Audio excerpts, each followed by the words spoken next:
and we're going to get into it. It's Thursday, the 27th of December. Happy holidays, everyone.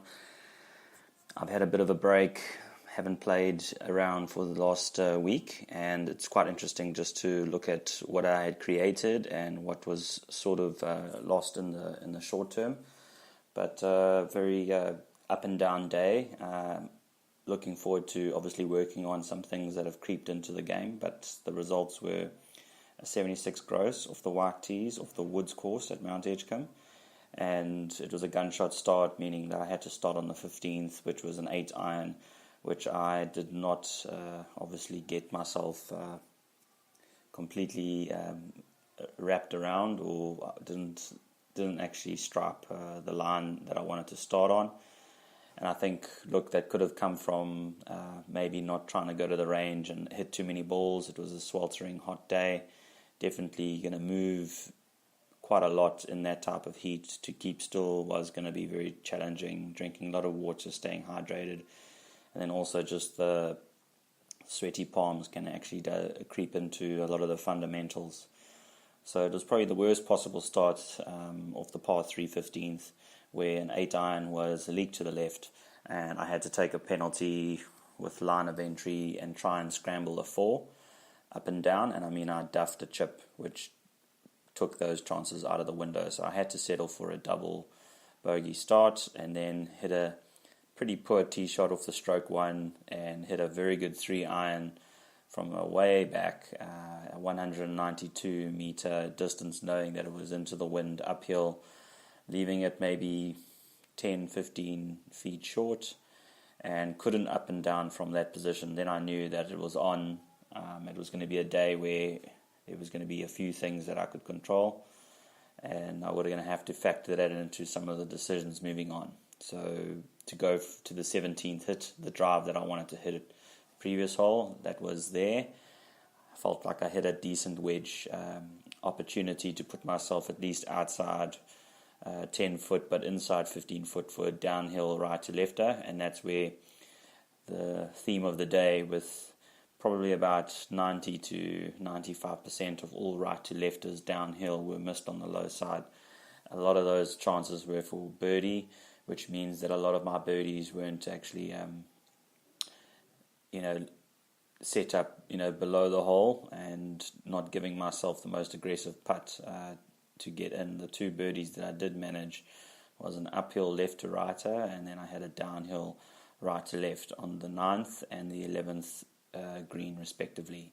So to start the day +3 after 2 holes, and then to actually be +3 for the remainder 16 holes, was not the end of the world for me. There were some shots that I hit out of the rough that got better and better, which just, I think, was a combination of certain sequences finding themselves. But really want to go out either tomorrow, the Friday, or the Saturday morning, and actually just hit and groove some of my 3-wood swing, as well as maybe some of the long irons, because those are going to be absolutely gold when it comes to giving myself the best possible wedge distance or best possible approaches into these small greens on the woods, where I need to give myself an up and down chance, or give myself an uphill birdie, because at the end of the day the course is playing quite easy. Looking at how many Stableford points I managed individually, and I wasn't in the prizes,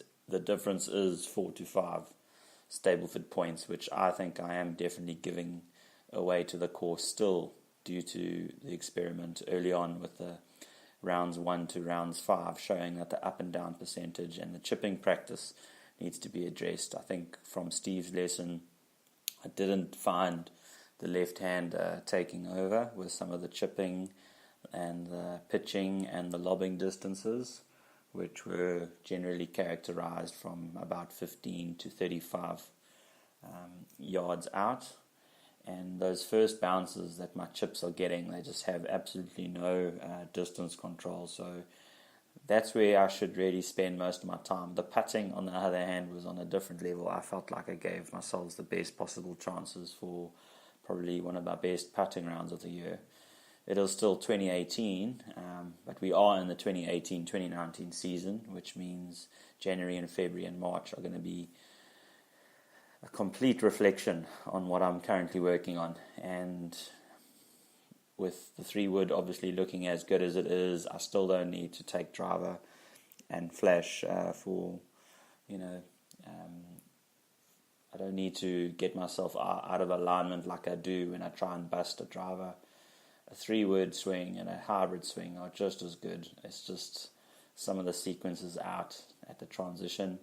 And I think at the end of the day, for the missed opportunities and some of the bad shots that we had, 1 double bogey for the round instead of 4, which is a very good way of looking at how this experiment is panning out, because in the last 8 or 9 rounds where the scores have been registered, the exceptional rounds or the best 8 out of the last 20 rounds are being seen.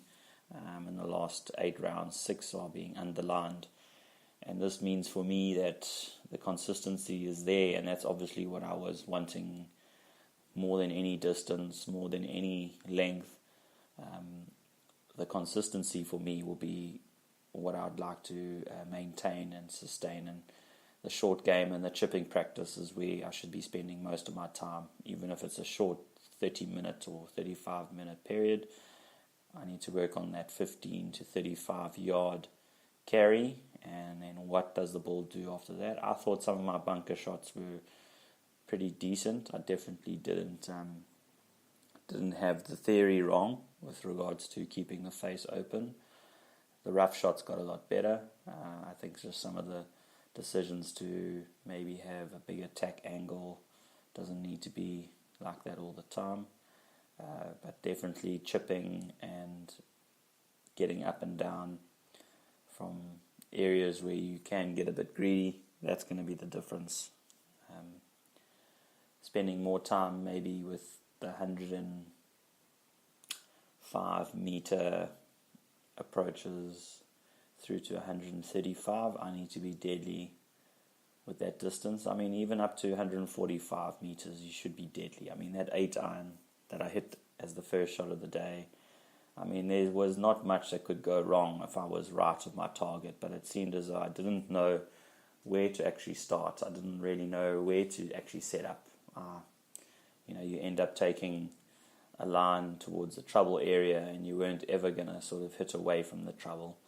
So that can happen, but with an 8 iron, it shouldn't be the case. I should be having a power triangle, or I should be having a very good firm grip setup, and I actually should be letting the face do all the delivering and not worry about how the finish will look and how, for example, it might land. But the 8 iron distance, the 7 iron distance needs to be scoring distance. I mean, it's the 6 iron and the 5 iron will get there, but I need to get the 8 iron and 7 iron first. So to spend more time with a wedge program seems appropriate, but I can't actually get into that trap where your actual default swing is now getting sort of influenced with a wedge program, and then you start actually affecting the long game in a counterproductive way. So there's so much that I have to consider, and I don't want to be spreading myself thin. I'd rather really get my best putting and get my best up and down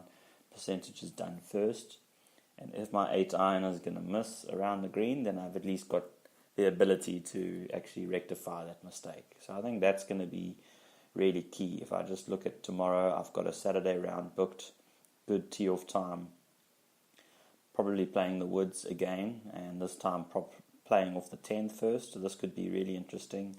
I'd actually love myself to hit a 5 iron or a 3 iron to that wedge distance and actually hit that first wedge absolutely dead, or even not, just give myself that wedge as many opportunities as I can, because it's so easy to just decide to hit a 3 wood or hit a driver and then you're actually trying to chip or trying to hit flop shots from around the green. I'd rather give myself, let's use the next month to really hone in on that 115 meter number, or the number could actually be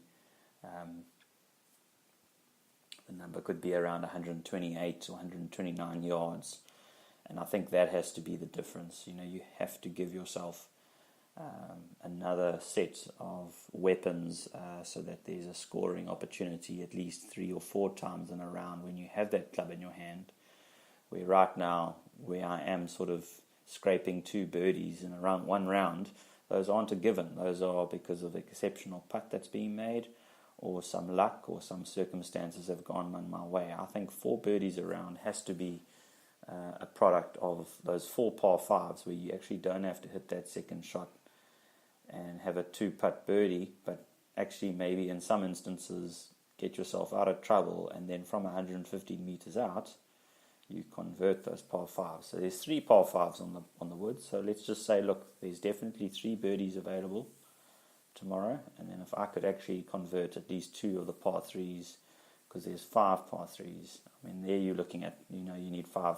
I need 5 birdies tomorrow, and if I have 1 double, I'll accept that. But 4 doubles is going to be a consequence of me chasing something which is not necessary. And yeah, so just a summary of the Thursday round: 76 gross is a product of 1 double, 2 birdies. The bogeys that were made were definitely due to some 7 irons and 6 irons that went wayward, but also some poor tee shots where a 3 iron should have been hit with a certain type of aggression.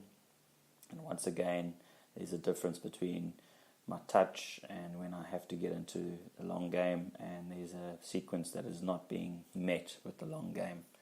And I'd like to see myself really rise to that challenge tomorrow. I mean, I've got everything going for me, all the work's been done, and I really just need to enjoy the process and enjoy the time in the swing, because right now getting the swing maybe completed a bit too prematurely, and that's not the way I want to play. I actually would love to get all the airtime that I could get throughout the swing, and that would actually lead to a very desirable ball flight, and then I could be giving myself that controlled ball position below the hole, and then you got that birdie that you're going to make uphill, and you can be aggressive. The downhill birdies are just not going to drop, and I've got to accept that. So looking forward to tomorrow. Let's see if round 7 is going to be better than round 6. It has to be, considering the fact that I just switched off from golf during the festive season.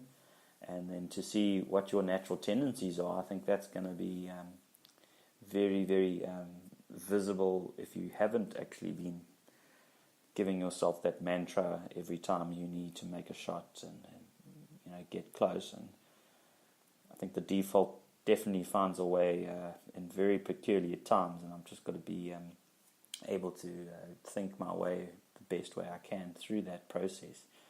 And that's going to be the difference between me, being in the mid-70s with 14 good holes and actually going below par, which is the goal. The goal is to do it regularly, not just do it once. But, we've got to break through sometime, and that's definitely going to come with paying attention to the detail. And yeah, I'm enjoying the ball that I've been using. The Titleist ball seems to really roll quite nicely. I think the Callaway Super Soft, the Chrome Soft, has been very good for the practice. I think it definitely gets me sort of visually, and then also I can see where the actual impact is made. But I think when it comes down to on course, I'm going to make it a little more simple. The Ultra Viz ball's been taken out of play, and I'm just going to be focusing on getting the ball to roll when we talk about short game.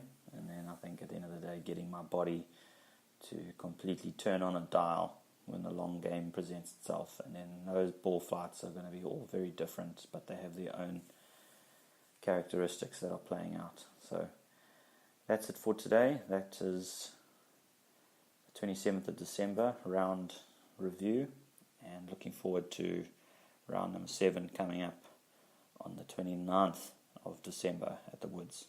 So that's a wrap.